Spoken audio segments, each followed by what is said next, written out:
본 방송에서 제공하는 투자 정보는 투자 판단에 대한 조언입니다. 방송에서 제공하는 주식의 가치, 가격 상승 및 가격 하락에 대해서는 방송사에서 보장하지 않습니다.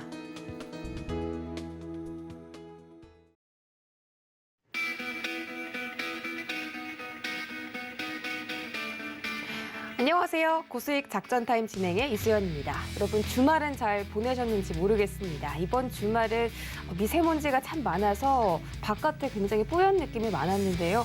오늘 우리 증시는 좀 이런 뿌연 안개가 거쳤으면 좋겠습니다. 지난주 우리 증시는 코스피, 코스닥 모두 상승 마감에 성공했고 그동안 중소형주를 이끌었던 NFT나 메타버스주에서 차익 매물들이 출회되면서 이 순환매 장세가 중소형에서 좀 대형주로 옮겨가는 느낌이었습니다. 지난주 코스피 시장은 0.8%대 상승 마감에 성공했지만 이번 주도 역시나 3,050선 이하까지 좀 박스권 장에서 횡보를 할 것으로 보이고요. 지난주 뉴욕 증시는 3대 지수가 혼조세로 거래를 마쳤습니다. 이제 추수감사절이 다가오고 있는데 역사적으로 추수감사절 때는 이 증시가 상승하는 모습이 나타난다라는 이 CNBC의 평가가 있었고 또 산타랠리의 기대감에 힘입어서 증시가 상승할 것으로 이 전문가들은 내다보고 있습니다. 과연 이번 주 시장 어떻게 흘러갈지 궁금하신 분들 오늘도 고수익 작전타임에서는 1시간 동안 알찬 전략 준비했으니까요. 저희와 끝까지 함께해 주시기 바라겠습니다. 오늘의 투자 작전 화면으로 만나보시죠. 네, 먼저 신승용의 작전 키워드 시간 블랙 프라이데이에서 알아보도록 하겠습니다. 네, 중국 광군제에 이어서 미국에서도 블랙 프라이데이가 준비를 하고 있습니다. 자, 이 시즌에서는 소비가 폭발하는 시기인데 과연 이 시장이 블랙 프라이데이에 대한 폭발 소비 영향을 받을 수 있을지 함께 체크해 보도록 하겠습니다. 허반석의 작전 리포트, 이번 주는 굉장히 좀 핫하죠. 요즘에 자동차 업종에 대해서 알아보도록 하겠습니다. 자동차는 EV를 타고라고 되어 있는데요. 이 EV, 전기차 시장이 정말 핫합니다. 이제 많은 국가들에서 이 내연 기관차들을 모두 전기차로 바꾸겠다라는 전략을 좀 내세우면서 앞으로 또 수혜가 예상되는데요. 자세하게 짚어보도록 하겠습니다. 이주연의 고수익 작전 타임, 라라랜드를 삼킨 CJ E&M 향후 주가 행보는 이라고 되어 있네요. 이 라라랜드의 제작사를 인수한 CJ E&M 앞으로 향후 행보는 어떻게 될지 자세하게 짚어드립니다.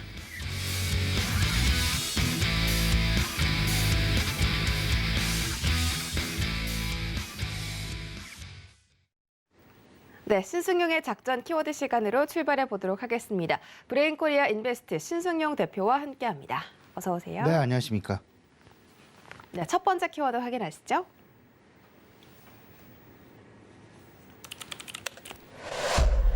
네, 오늘의 키워드 블랙 프라이데이입니다. 시장이 기대하고 있는 블랙 프라이데이 시즌이 다가오고 있습니다. 올해 쇼핑 시즌 기간 동안 매출액이 전년 대비 한 10.5% 증가할 것으로 전망된다고 하는데 우리나라 돈으로는 한 950조 원 정도 되더라고요. 정말 엄청난 규모의 소비입니다. 이렇게 소비가 살아나야 시장도 함께 살아나고 투자 심리도 회복되는 그런 모습이 나타날 수가 있는데 역사적으로 추수감사절 시즌에는 이 증시까지 함께 랠리를 펼치는 모습이 나타났다고 합니다. 자세하게 짚어주시죠. 네, 말씀하셨던 대로 지금 이번 블랙 프라이데이에 대한 기대감이 사실상 그 위드 코로나라는 그 경제 정상화라는 부분과 상당 부분 맞물리게 되면서 시장 내 기대감을 어찌 보면 과거 어느 때보다도 키우고 있는 그 상승시키고 있는 그런 상황이다라고 볼 수 있을 것 같은데 앞서서 이수연 말씀해 주셨지만 통상적으로 그 미국 시즌 1년 기간 중에서 이 연말에 모여 있는 시즌에서의 소비 비중이 약 1년 중에 20% 정도 이 블랙 프라이데이 기간에만 20%로 지금 집계가 되고 있습니다. 그만큼 이 어떤 그 소비에 대한 기대감이 크고요. 연말까지 다 합치면 연중 소비의 한 40% 정도가 이 연말 소비에 몰려간다라는 그런 부분. 그리고 전년 대비해서 올해 우리 돈은 한 1,000조 원 정도 되죠. 그 정도 10% 정도가 늘게 돼서 1,000조 원 정도의 소비가 예상이 된다라는 전망이 된다라는 그런 부분 나와 있다라는 것. 그 1,000조 원. 이 연말 소비에 1,000조 원이 몰린다라는 얘기는 우리나라 1년 GDP의 절반가량이 1년 국민 총생산, 우리나라 1년 총생산의 절반가량이 그 단기간에 단기간에 미국 시장에서 이루어진다라는 그런 부분으로 이해하시면 상당 부분 우리 시청자들 쉽게 그 규모가 다가오시지 않을까 이렇게 좀 생각을 하고 있습니다. 여기서는 뭐니 해도 당연히 IT 제품에 대한 관심이 가장 클 수밖에 없고, 그리고 가전제품, 그리고 더 나아가서는 내구 소비재라는 부분까지 전체적으로 이 위드 코로나라는 부분, 경제 정상화라는 부분은 이번 연말 소비 시즌에 실질적으로 폭발 소비 그리고 보복 소비를 만들어낼 수 있는 가장 중요한 핵심적인 근거가 될 수 있을 것 같은데, 다만 최근 들어서 한 가지 이제 걸리는 부분은 유로존을 시작으로 해서 사실상 그 경제 재봉쇄에 들어간 나라가 생겼죠. 네. 오스트리아가 경제 재봉쇄에 전면 돌입을 했다라는 그런 소식 들려왔다라는 안타까운 소식이 있었고요. 독일 같은 경우도 상당 부분 조금 좀 좀 위축되어지는 그런 분위기 나타나고 있다라는 점. 이런 부분들이 실질적으로 지금 현재까지 상당 부분 다시금 재부각 가능성이 높았던 위드 코로나 관련주, 특히나 여행, 항공, 크루즈, 카지노 이런 글로벌 기업들에 대한 어떤 그 주가에 최근 들어서 그 조금은 좀 하락 내지는 반락하는 그런 모습들이 나타나고 있다라는 부분 꼭 좀 우리가 전체적으로 생각을 좀 해봐야 되겠다. 그렇기 때문에 연말 소비 시즌 이 하나로도 사실상 시장 내 긍정적인 영향을 줄 수 있겠지만, 실질적으로 따져보게 된다면 코로나 재확산이라는 그 상황, 그 현상 자체가 지금 어느 쪽에 더 무게중심이 쏠리게 될 것이냐, 경제 재개를 비롯한 위드 코로나 쪽의 시장에 어떤 기대감이 더 쏠리게 될 것이냐, 아니면 코로나 재확산에 따른 경제 재봉쇄 쪽에 시장의 투자 심리의 무게중심이 실리게 될 것이냐라는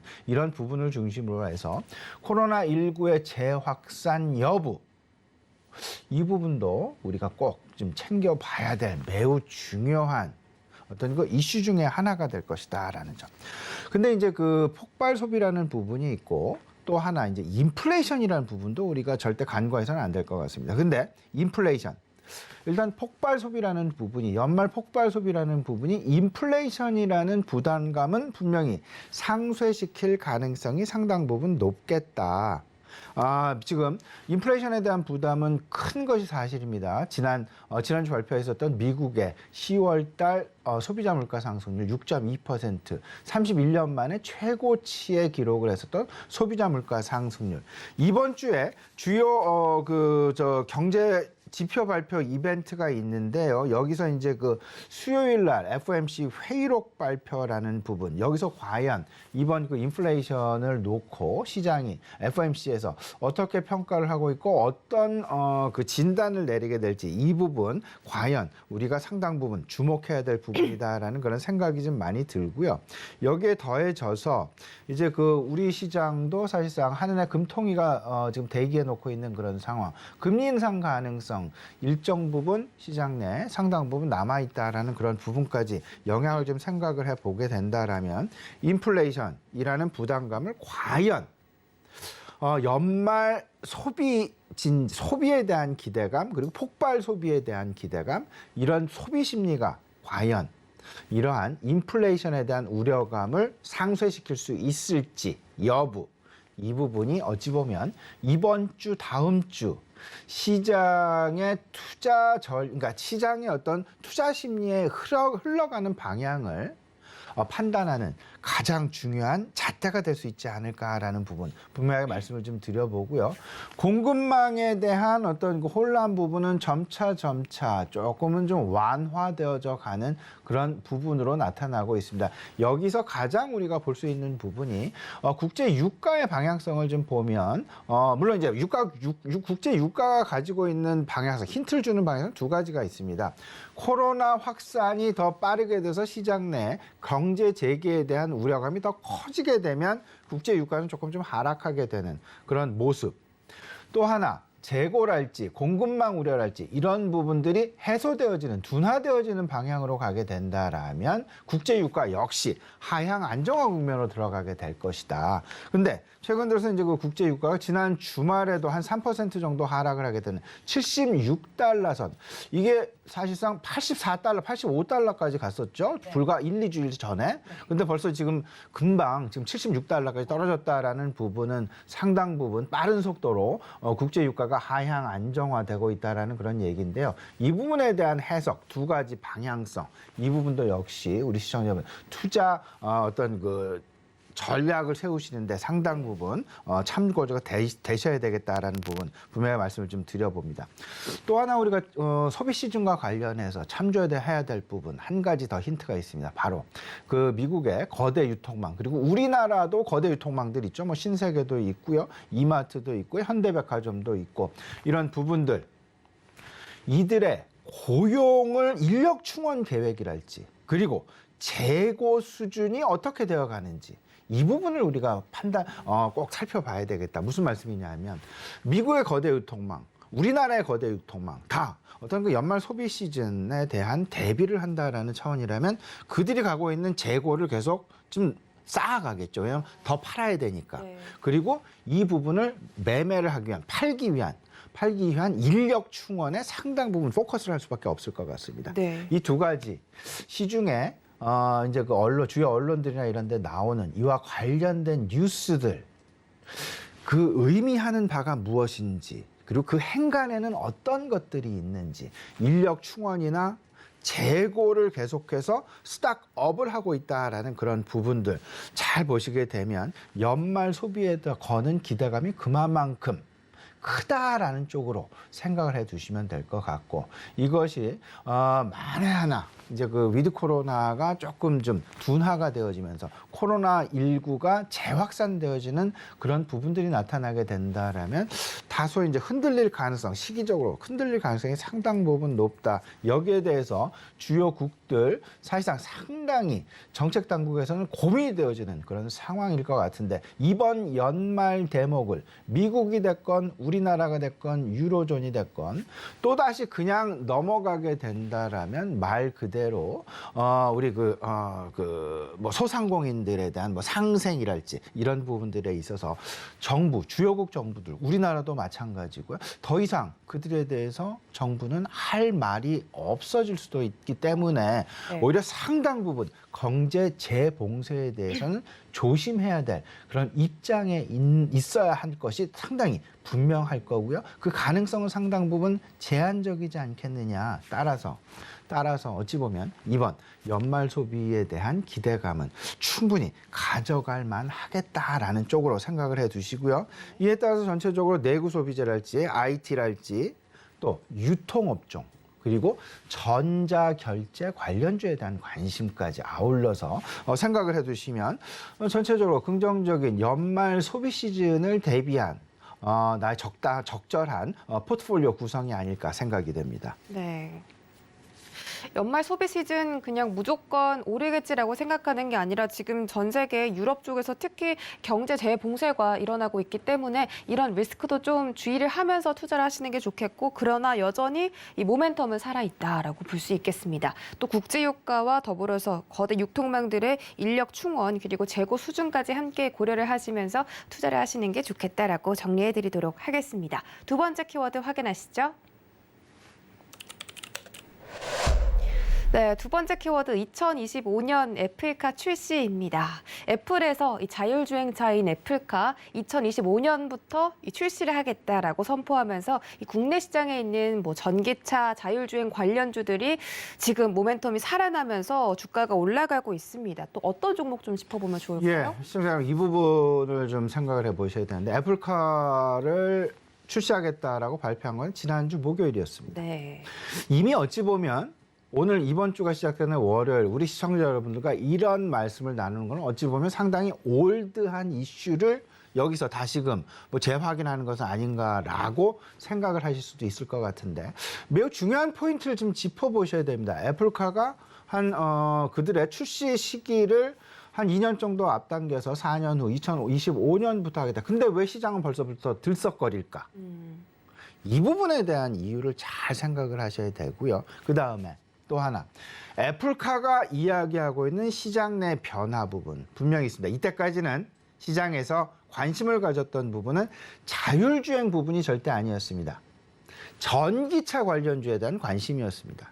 하지만 애플카의 출시를 시장의 어떤 그 화두 내지는 테마로 끌어올리게 되면서 시장의 관심은 전기차에서 전기차와 자율주행이 아우러지는, 여기에 더 나아가서 정보와 그 즐거움, 그러니까 엔터테인먼트까지 다 융합이 되어지는, 초연결로 이어지게 되는, 융합과 초연결이 한꺼번에 복합적으로 작용을 하게 되는 전반적인 어떤 그 향후 미래 컨셉트카의 결정판이다. 이게 바로 애플카가 그려가는 그림이기 때문에 시장에 시사하는 바가 상당히 크다라는 쪽으로 생각을 해 두시고, 그리고 시장 내 2025년까지 지금 현재의 테마가 계속 갈 것이냐? 절대 그렇지 않습니다. 테마주는 올랐다가 또 시장 내 관심이 떨어지면 다시 하락을 했다가 다시 또 순환매나 뭐 이런 순환 경로에 따라서 다시금 그 테마는 다시금 부각을 할 수밖에 없고, 그게 장기간에 걸쳐서 올랐다 떨어졌다 올랐다 떨어졌다를 계속하게 됩니다. 그 상황 속에서 결국 시장은 옥석 가리기가 진행이 될 수밖에 없고, 처음에 그 컨셉 자체가 나왔을 때 시장에서 모멘텀을 받았던, 급등 모멘텀을 받았던 종목이 만약에 50종목이었다라면 1년 뒤에는 다시 그 테마가 떠오르게 된다면 30종목, 20종목으로 줄어들게 되고, 결국 최후의 승자를 우리는 잡아야 될 것이다. 그래서 장기 투자를 갖고 가는 게 어찌 보면 가장 좋은 투자의 핵이 될 수밖에 없을 텐데, 이런 상황 속에서 시청자 여러분, 지금 현재 엊그저께 지난 목요일과 금요일 우리 시장 내에서 애플카와 관련된 그런 관련주들의 움직였었던 모습, 그리고 어떤 관련주들이 움직였는지, 여기서 장기적으로 계속해서 그 테마 군 속에서 살아남고 계속 성장세가 지속될 만한 종목군이 어떤 것인지를 따지는 게 가장 중요한데, 거기에는 결국에는 모든 것이 융합되고 모든 것이 초연결로 이어지게 되는 그런 스마트 자동차로의 방향성이 분명히 나타날 수밖에 없다. 그러면 전기 자동차나 자율주행차에 있어서의 소위 말하는 브랜드 간 차별화는 어디서 나타나게 될 것이냐.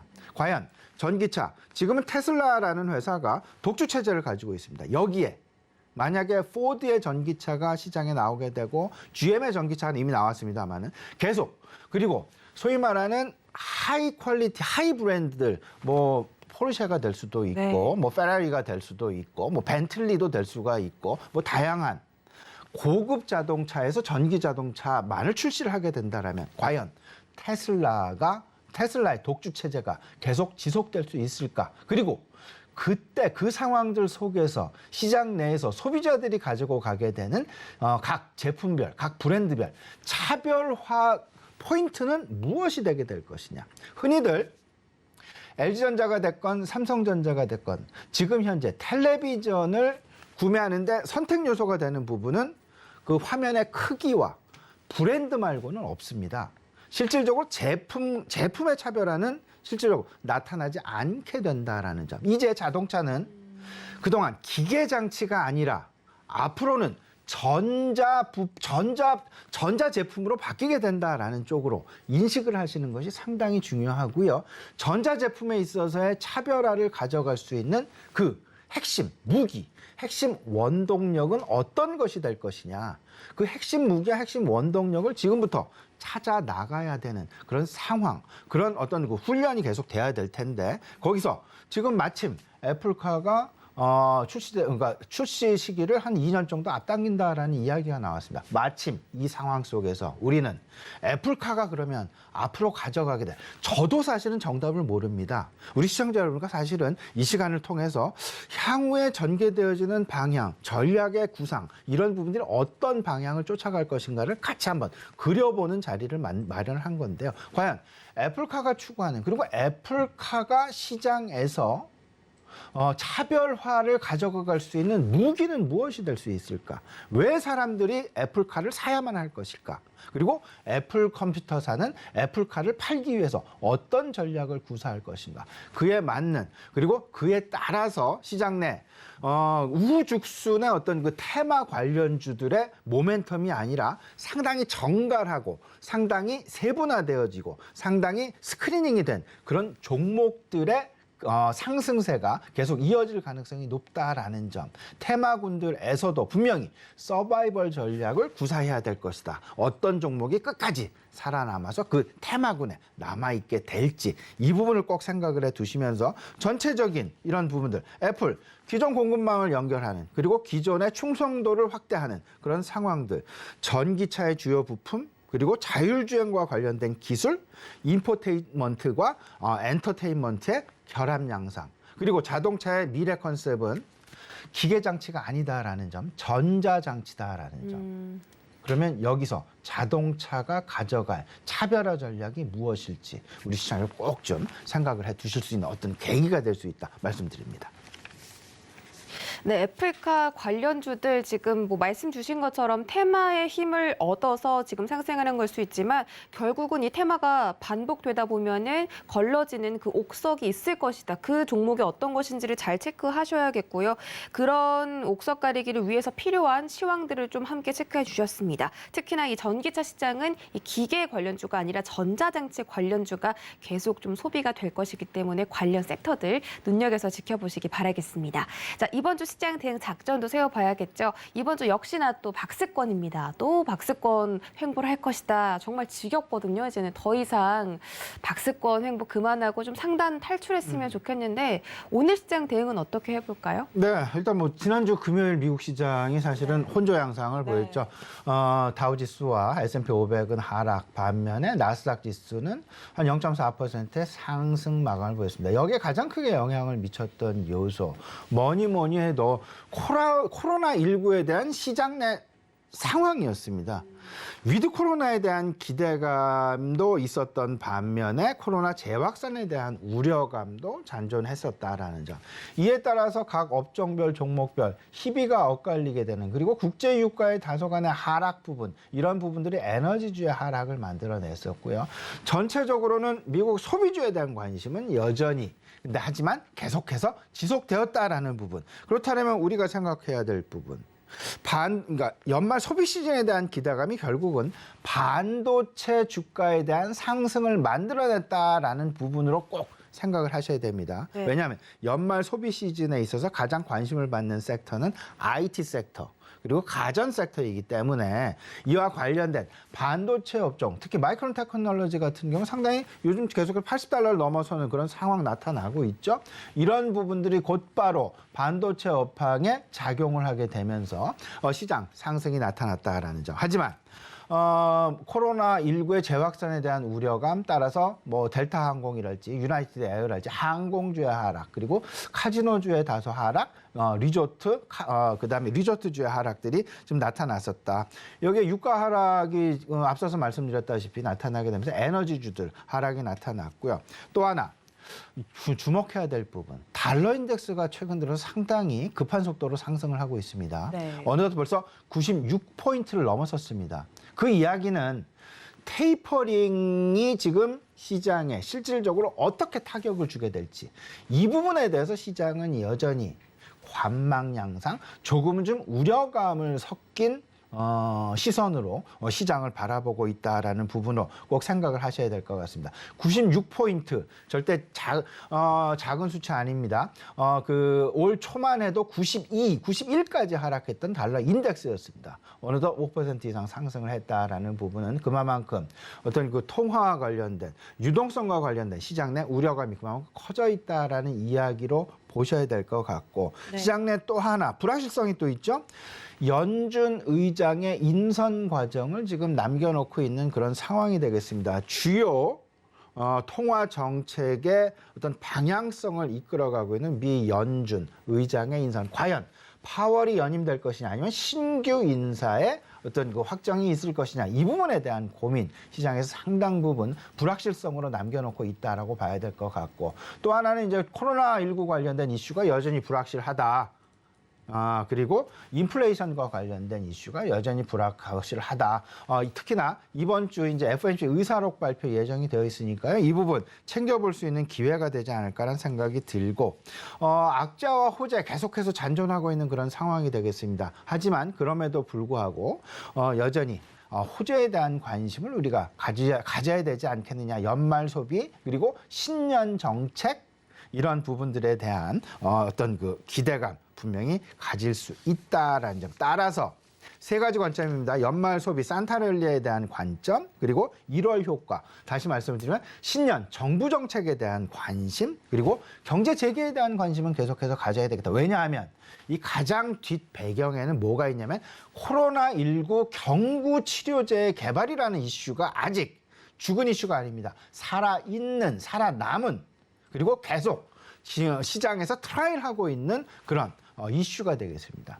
이게 살아있는 한 위드 코로나 경제 재개에 대한 이슈는 절대 수면 아래로 가라앉을 수가 없다라는 부분 생각을 해보시면서 이번 주 관심 가질 만한 어떤 그 글로벌 이슈 내지는 경제 지표 발표는 FOMC 회의록 그 발표 예정에 있죠. 그리고 우리나라 이제 그 수출입 발표 오늘 합니다. 그리고 미국 증시는 25일 날 휴장이고요. 한은 금통이 금요일 날 예정이 되어 있습니다. 이런 통화 정책과 관련 된 부분들이 아마도 이번 주 시장에 영향을 미칠 가능성이 높겠다. 그렇다면 그의 전 변수인 중간 정책 변수인 고용과 물가에 시장은 주목할 수밖에 없지 않겠느냐. 이렇게 연결고리를 지으셔서 생각해 보시면 투자 전략 마련하실 때 상당 부분 도움이 되지 않을까 생각이 됩니다. 네.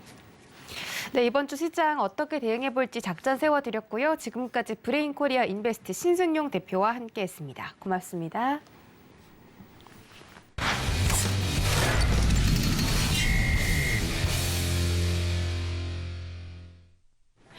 네, 이어지는 시간은 허반석의 작전 리포트 시간입니다. 서경의 산업부장 허반석 전문위원과 함께합니다. 안녕하세요. 네, 안녕하세요.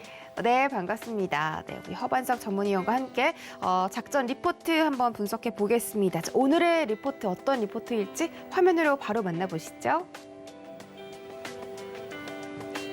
네, 오늘의 업종 리포트는 자동차 업종입니다. 지난주에 자동차 관련 이 부품 종목들이 시장에서 강세를 보였는데요. 자동차는 EV를 타고라고 돼 있습니다. 자, 전기차입니다. EV. 지금 전기차 시장이 계속해서 성장세가 짙어질 것으로 예상되고 있는데 이제 지난주에 F카 출시까지 이야기가 나오면서 전기차 시장 모멘텀이 더 살아나고 있는 것 같습니다. 자동차 업종 자세하게 분석해 주시죠.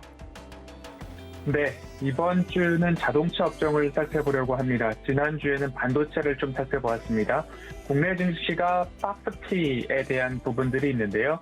대형주 중심으로 수급이 조금 개선되는 모습들이 나타나고 있기 때문에 국내 시총 상위 종목 중에 그래도 자동차 관련된 부분도 체크가 꼭 필요하다라고 생각이 들고 있습니다. 오늘은 11월 10일, 11월 18일자 키움증권에서 발간된 리포트를 중심으로 자동차 산업을 좀 살펴볼 텐데요. 차량용 반도체 수급난으로 인한 생산 차질이 연중 지금까지도 지속되고 있는 모습이고요. 최근 들어서는 이제 이 수급난이 조금씩 점진적으로 완화되고 있다라는 시그널들이 하나하나 나오고 있어서 완성 자동차 회사나 부품 공급사들 공장 가동률이 점진적으로 회복되지 않을까라는 기대감들이 좀 있습니다. 또한 글로벌 전기차 침투율도 증가하고 있고요. 전기차 시장의 성장성도 지속되고 있기 때문에 중장기 투자로 회복할 만한 산업에 대한 리서치 그리고 데이터 추적이 필요한 산업군이 바로 이 자동차 섹터가 아닐까 생각이 듭니다. 생산 차질 속에 있는 자동차 산업이지만 전기차 침투율은 여전히 증가하고 있고 가파르게 올라가고 있습니다. 전기차 시장의 규모를 보면 20년도 291만 대로서 전년 대비 42% 성장성이 보여졌던 20년도였습니다. 21년도는 590만 대로 전년 대비 100% 이상의 성장성을 보여주고 있고요. 전기차 침투율이 글로벌 평균 7%를 넘어가고 있는 모습입니다. 미국이 5% 내외였기 때문에 7%라고 한다면 유럽 등지는 벌써 두 자릿수까지 넘어가고 있다라고 보시면 좋을 텐데요. 지역별로 현황을 좀 보면요. 유럽은 적극적으로 친환경 정책 및 보조금 확대가 지속되고 있습니다. 2030, 2030년도 신차 기준으로 이산화탄소 배출량 감축 비율을 55%까지 높이겠다라는 상향에 대한 부분들이 있었고요. 2035, 35년도까지는 내연기관차 판매 금지를 추진하는 나라들이 대다수다. 노르웨이는 25년도부터 내연기관차를 판매 금지하겠다라고 하고요. 30년도에는 독일, 영국, 네덜란드, 덴마크 등이 30년도까지 내연기관 자동차 판매 금지를 목표하고 있습니다. 35년도면 유럽 연합에 속해 있는 대부분의 국가들이 내연기관 판매를 하지 않겠다라는 목표를 삼고 있고요. 중국 같은 경우에는 내수 활성화에 좀 초점이 맞춰져 있고요. 전기차 침투율이 상당히 높아지고 있는데 주된 요인이 조금 소형, 경형 전기차 중심의 시장 확대, 보급 확대가 전반적인 전기차 침투율을 끌어올리고 있다라고 보시면 좋을 것 같고요. 전기차 보조금은 22년도까지 연장하고 25년도 전기차 판매 비중을 25%까지 높이겠다라는 목표를 좀 가지고 있습니다. 미국 같은 경우에는 이제 바이든 정부의 친환경 산업 주도권 확보를 위한 행정명령이 발효가 됐고요. 그리고 인프라 투자 법안에서 전기 충전소를 늘리겠다라는 이야기 여전히 높아지고 있기 때문에 미국은 2030, 30년도까지 신차 중 ZEV라고 하면 BEV, 순수전기 자동차죠. 그 다음에 PHEV, 플러그인 하이브리드죠. FCEV는 수소 연료전지 자동차라고 보시면 되는데요. 이 ZEV의 비중을 50%까지 높이겠다라는 목표를 갖고 있습니다. 앞으로 리포트 등에서 BEV나 PHEV나 FCEV나 지난번 작전 리포트 자동차 섹터에서도 좀 말씀을 드렸죠. BEV라고 하면 배터리로만 가는 일렉트릭 비클이라고 해서 순수전기 자동차라고 보시면 되고요. HEV는 하이브리드는 내연기관과 전기 모터를 같이 쓰는 자동차죠.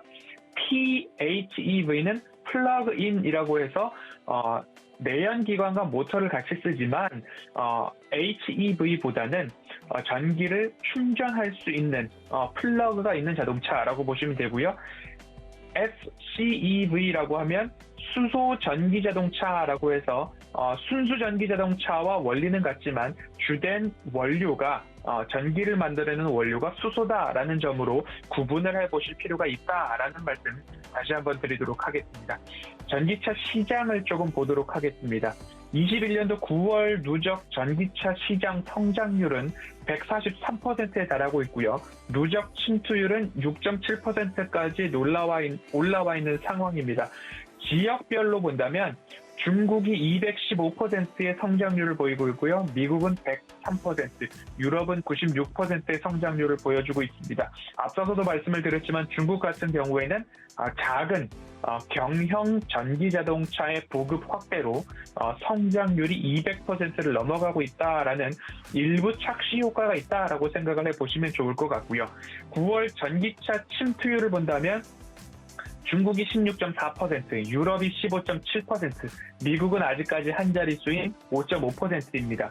앞으로 인프라 투자 법안이나 이제 사회 재건 법안이 하원을 통과했기 때문에 이 부분이 조금 더 진전된다면 미국에서 만들어지고 있는 전기차 보조금 확대로 조금 더 매기가 이어진다면 미국의 전기차 침투율이 조금 더 높아질 수 있지 않을까라는 기대감들이 있습니다.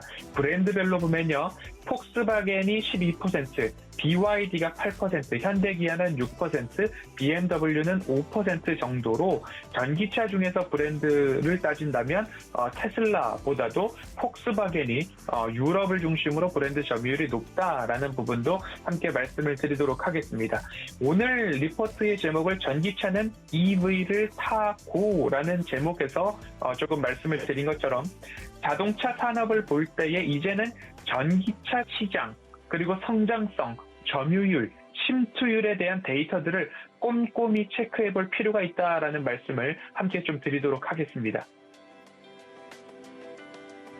네, 전기차 시장 그리고 전기차의 종류에 대해서 좀 자세하게 알아봤는데 2035년까지 내연기관차 판매를 금지한다면이라고 가정을 해주셔서 제가 또 이 도로에 전기차들이 한 절반 정도 있을 것 같다라고 생각을 해봤을 때 정말 장기적으로 투자를 안 하지 않을 수 없는 그런 섹터인 것 같습니다. 일단 이 자동차 산업을 볼 때는 EV 관련 데이터 이렇게 짚어주셨고요. 그렇다면 이 현재 시장성과 현재 글로벌 자동차 판매 어떻게 좀 보고 계십니까?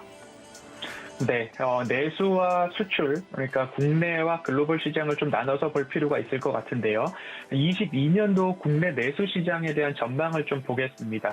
높은 수요가 있지만 그럼에도 불구하고 아직 반도체 쇼티지나 생산 차질 이슈로 전년 대비 감소세가 이어지고 있는 모습입니다.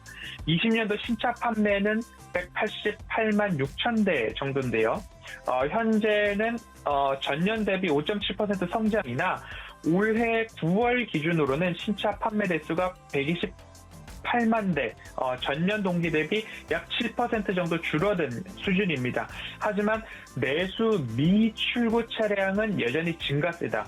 차량이 인도되는 속도는 줄어들고 있지만 여전히 주문 계약은 높아지고 있다라고, 주문은 지속적으로 들어오고 있다라고 보시면 좋을 텐데요. 기아차는 20년도 말 6.7만 대, 이 미출고 차량 기준으로 보면요.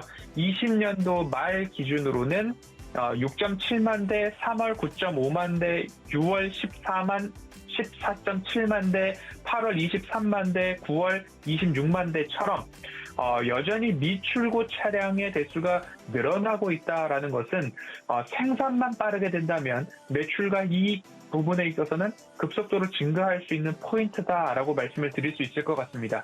신차 출시에 따른 연중 계약 대수가 증가하고 있는 모습인데요. 9월 1 평균 계약 대수가 4,700대 정도라고 합니다. 1월부터 4월 평균 1 계약 대수가 3,000대 수준이라고 집계가 되고 있는데요. 그렇다라고 본다면 여전히 1 계약 대수, 주문은 늘어나고 있다라고 볼 수 있을 것 같습니다. 연말 개별 소비세 인하가 이제 종료되는 우려가 있지만 그럼에도 불구하고 소비 여력은 충분하다. 그리고 소비, 유통 섹터에서도 말씀드렸지만 국내 내수 소비의 여력은 여전히 충분하기 때문에 수요 절벽으로 다다를 가능성은 좀 낮다. 그래서 내년도 내수 신차 판매는 약 부합세로 전망되고 있지만 공장 가동률 증가나 생산 차질에 대한 요소들이 하나하나 좀 빠르게 해결된다라고 한다면 조금 더 플러스가 높아질 수 있지 않을까. 강보합으로 전환될 수 있지 않을까라는 기대감도 있는 내수 시장입니다. 미국 시장을 좀 살펴보도록 하겠습니다. 여전히 높은 수요가 있습니다. 미국 시장도 중고차 가격이 어마어마하게 높아지고 있는 모습들을 본다면 수요는 여전히 좋지만 마찬가지로 생산 차질 심화가 나타나고 있는 모습입니다. 역대 최고 수준의 중고차 가격 그리고 연체율 하락 등을 볼 때에 이 시장에 대한 여건은 굉장히 견조한 시장이다라고 볼 수 있을 것 같고요. 현대자동차와 기아자동차의 미국 시장은 여전히 호조세가 지속되고 있는 모습입니다. 인센티브가 2014년도 이후 최저 수준이다라고 설명을 드리면 구매 할인 혜택, 즉 판매, 제조사가 소비자에게 주는 구매 혜택을 적게 주더라도 시장은 구매를 하고 있다라고 이해를 해보시면 좋을 것 같은데요. 현대 기아자동차의 10월 인센티브가 각 1,100불 또는 1,929불 정도로 인센티브는 2014년 이후 최저 수준이다라고 보시면 좋을 것 같고요. 현대 기아 양사합단 시장 점유율이 미국에서 두 자릿수로 올라왔고 그 10%대를 유지를 해주고 있는 모습이기 때문에 견조한 수요를 바탕으로 공급자 우위의 수급은 당분간 유지될 것이다라는 이야기가 나오고 있습니다. 재고 수준도 8월 말 각각 12일, 14일 기준으로 과거 비교적 높았던 소형 자동차의 재고도 현재는 낮은 상태라고 합니다. 그래서 모든 자동차가 발빠르게 팔리고 있고 주문은 지속적으로 들어오고 있지만 생산 차질만 해결되기를 목 놓아 기다리고 있는 자동차 업계가 아닐까 싶습니다. 미국 인프라 투자 법안 통과로 인해서 친환경차 보급 확대에도 일조가 될 것으로 기대가 되고 있습니다. 전기차 충전소 설치, 전기차 구매 지원금 부활, 그리고 스쿨버스, 대중교통 이것들을 전기차로 교체하겠다라는 계획들이 인프라 투자 법안에 담겨 있는 모습입니다. 그리고 현대자동차 그룹은 22년도 미국 전기차 시장 진출에 원년으로 좀 삼고 있죠. GV70 전기차의 알리바바 생산, 아이오닉5 기아자동차 EV6, 제네시스 G80 전동화 모델 등 기대할 만한 이슈들이 많다라고 보면 좋을 것 같고요. 오늘 아침 뉴스에서 본다면 현대차의 국내 판매 가운데 제네시스의 비중이 역대 최고 수치인 18%를 넘어서고 있다라고 합니다. 제네시스 비중이 높아지면 좋은 이유가 결국 판매 단가, 마진율이 높은 프리미엄에서의 판매가 높아지는 것은 영업이익률 증가에도 기여를 하기 때문이다 라면 좋을 것 같습니다. 미국뿐만 아니라 글로벌 친환경 자동차의 성장성, 그리고 현재 차량용 반도체 공급 부족에 대한 이슈와 대응책, 이런 것들을 투자자의 시선으로 자동차 산업을 어떻게 보면 좋을 것인가, 기업들, 종목들과 함께 이번 주 자동차 섹터 이어가 보도록 하겠습니다. 네, 이번 주 자동차 섹터에 대해서 짚어주신다고 하고요. 어떤 종목 과연 다뤄주실지 궁금하신 분들 이번 주도 허반석의 작전 리포트 시간에 함께해 주시기 바라겠습니다. 문자 샵 0082번으로 허반석이라고 보내주시고 허반석 위원님과 함께 장중에도 다양한 이야기들 나눠보시기 바랄게요. 네, 오늘 말씀도 고맙습니다. 감사합니다. 네, 저희는 바로 이주현의 고수익 작전 시간으로 넘어가 보겠습니다. 서경의 테마부장 이주현 전문위원 인사드리겠습니다. 안녕하세요. 네, 안녕하세요. 네, 반갑습니다. 어제 지난주에 금요일 날 이 콘텐츠 관련 종목들이 약간 좀 주춤하는 모습이었습니다. 매물 출회가 좀 일어났는데 이 CJ E&M에서 라라랜드 제작사를 인수했다는 소식에 또 오늘자 주가 전망 좀 궁금한데요.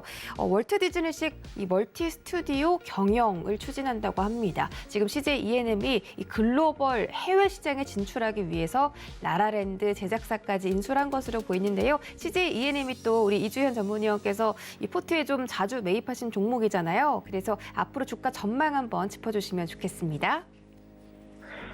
네, CJ E&M이 이제 금요일에 들려왔던 소식, 좀 전에 말씀하신 대로 엔데버 콘텐츠라는 이제 미국 엔터테인먼트 회사다라고 보시면 되는데. 이 회사의 이제 지분의 80%를 9,200억 원에 인수한다라고 이야기가 나왔어요.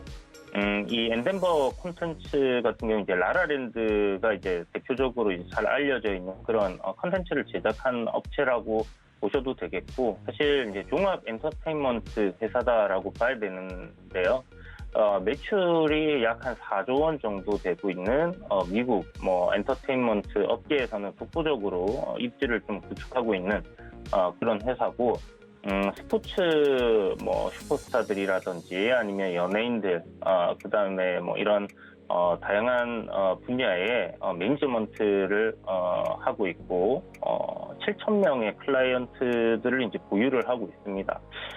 기존의 이제 경영진들은 그대로 이제 지분을 한 20% 보유한 상태로 유지를 한다라는 조건으로 이제 진행이 되는 부분인데, 12월 31일 날 아마 요 인수 관련해서 마무리가 된다라고 해요. 그러면 이제 내년도부터는 실적에 이제 연결 재무제표로 이제 좀 잡히는 부분이 생기는 거고, 이 작업이 이제 끝나고 나면 CJ E&M이 이제 물적 분할을 진행할 가능성이 상당히 높아 보입니다. 이렇게 물적 분할 진행한다라는 기사도 벌써 나와 있는 상황이고요. 우리가 이제 잘 알고 있는 것처럼 배터리라든지 이런 부분에서 이제 신재생 에너지 관련해서 2차 전지 관련된 배터리 부분들을 물적 분할하는 회사들 주가들 보셨지만 썩 그렇게 좋은 흐름을 보이지는 못했다라고 봐야 되는 부분입니다. 그러나 그런 부분 일시적으로 일단 작용이 되는 거고, 실질적으로 이제 물적 분할된 회사 상장하지 않는다라고 하면 그 가치에 대한 뭐 주가는 CJ ENM이 고스란히 이렇게 좀 가져간다라고 봐야 되기 때문에 물적 분할했다고 해서 꼭 나쁜 건 아닙니다. 일단 상장이 되게 되면 그런 부분에서 우리가 좀 기존 CJ ENM 주주분들은 손해를 좀 볼 수 있는 그런 부분들이 분명히 있겠지만은 상장되기 전까지는 뭐 긍정적으로 움직일 가능성이 좀 상당히 높지 않겠나라고 생각이 들고요. 그런 관점으로 좀 접근을 해보면 좋을 것 같은데, 일단 차트를 보고 이제 현재 주가 흐름을 한번 살펴보게 되면 올해 들어서 이제 움직임이 CJ ENM은 뭐 이렇게 트렌드 안에서의 주가 움직임이 계속 만들어지고 있는 그런 상황입니다. 지난번에 이제 저희가 제가 한 3번 정도 이렇게 포트에 편입을 시켰던 구간들이 이렇게 이제 저점권대에 있는 종목인데요. 요번에 이제 내려올 때도 유심히 좀 지켜보다가 상승폭의 한 중심 정도 이하로 내려오게 되면 공략을 한번 해보자라고 말씀을 드렸던 부분인데, 딱 한 중심 가격대 이하 조금 더 내려왔다가 지금 이런 호재를 안고 이제 금요일이죠. 금요일 날 강하게 이제 좀 상승이 나와줬는데, 요 상승세는 좀 이어질 가능성, 당분간 상승 흐름이 좀 더 이어질 가능성이 좀 높다라고 생각이 듭니다. 주봉이나 월봉, 일단 월봉에서 제가 보여드렸던 부분이 일단 추세대 저항의 상단을 마주하고 있다라는 부분 때문에 18만 원, 19만 원 정도에서 일단 비중을 좀 줄이자. 월봉상의 저항 구간이었기 때문에 이때 물량 정리하는 것도 괜찮은 방법이다라고 이야기를 드리면서 목표가를 한 이 정도로 잡았었거든요. 아마 제 생각에 요 저항을 이번 달이나 다음 달쯤에는 돌파하는 그림으로 갈 가능성이 좀 상당히 높지 않겠나라고 생각이 들고요. 이 구간을 돌파한다면 뭐 월봉상의 120선 저항 구간이 있는 22만 원 정도가 강한 저항 위치가 또 될 거예요. 그래서 이런 구간까지는 상승의 흐름이 좀 더 이어질 가능성 여전히 높다라고 생각을 해볼 수 있을 것 같고, 상승하면서 만들어진 이 고점권의 저항 라인을 연결하고 봤을 때는 딱 말씀드렸던 뭐 20만 원에서 22만 원 사이 그 정도까지는 무난한 상승 흐름이 좀 이어질 가능성 높겠다라고 생각이 듭니다. 요번에 포트폴리오 이제 편입을 시켰던 한 15만 원대에서부터 보면 상승으로 이렇게 좀 강한 흐름이 나와줬다가 조정이 나오고 다시 한번 이제 N자 상승으로 이렇게 올라가는 흐름인데요. 요 목표치를 계산을 대략적으로 해보게 되면 20만 원, 20만 8천 원, 뭐 21만 원 정도가 되겠네요. 그 정도 되는 것 같은데, 거기서 추가적인 상승 흐름이 조금 더 나와준다면 21만에서 22만 원의 목표 주가가 뭐 허황되다라고 생각은 들지 않습니다. 특히나 주말간 지옥이라는 국내 콘텐츠가 또 넷플릭스에서 이제 1위를 했고요. 국내 이 K 콘텐츠라는 부분이 전 세계적으로 좀 굉장히 큰 관심을 받고 있는 상황에서 헐리우드에 이런 큰 엔터 회사를 인수를 했다라는 부분, CJ ENM의 앞으로 성장성이 이제 글로벌적으로 확산될 수 있다라는 부분을 생각을 해본다면 충분히 괜찮은 흐름들 이어질 수 있다라고 생각이 드니까 너무 뭐 물적 분할에 대해서 고민하지 마시고, 일단 물적 분할이 실질적으로 진행이 되는 시점부터 주가를 조금 신경을 쓰시면 된다라고 생각이 듭니다. 그래서 일단은 전고점, 저항자리 이런 구간까지는 무난하지 않겠나라는 생각이 들고, 지금 매매 동량, 그러니까 수급을 우리가 보게 되면 외인들이나 기관들의 매수세는 계속 이어져 오고 있고, 개인들 사고 팔고 하면서 굉장히 수급이 고르게 지금 잘 만들어진 상황에서 상승이 나와주고 있다라고 볼 수 있는 부분이기 때문에 그런 부분들을 좀 참고하셔가지고 지켜보시면 좋을 것 같습니다. 네, CJ ENM이 월봉상 121선, 그러니까 22만 원 선 저항 전까지는 무난하게 상승할 수 있다라고 말씀해 주셨고, 뭐 실질적인 물적 분할이 이루어질 때 그때는 좀 주가에 체크를 해봐야겠다, 주가를. 그리고 외국인과 기관이 좀 계속 들어오면서 수급도 안정화가 되어 있는 그런 종목이기 때문에 앞으로 CJ ENM도 한번 지켜보도록 하겠습니다. 고맙습니다. 네, 감사합니다. 네, 고수익 작전 타임에서 전략들 세워드렸습니다. 저희는 잠시 뒤에 돌아올게요. 그리고 참고로 본 방송에서 드렸던 정보는 투자 판단에 대한 조언일 뿐 해당 주식의 가치나 수익률을 보장하진 않습니다. 또 서울경제TV와 서울경제신문은 당사의 브랜드입니다. 서울경제증권TV와는 무관하며 태사 유사 명칭에 유의하시기 바랄게요. 저희를 잠시 뒤에 돌아오고요. 끝까지 채널 고정해 주시기 바라겠습니다. 고맙습니다.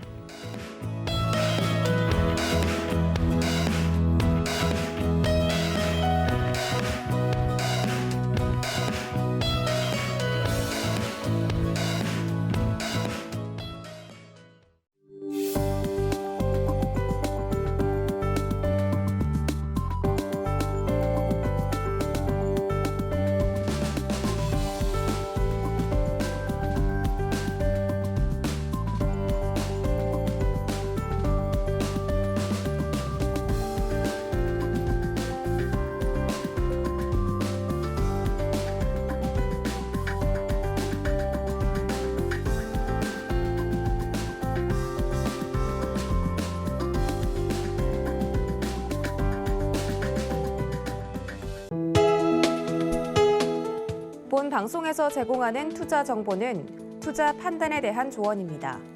방송에서 제공하는 주식의 가치, 가격 상승 및 가격 하락에 대해서는 방송사에서 보장하지 않습니다.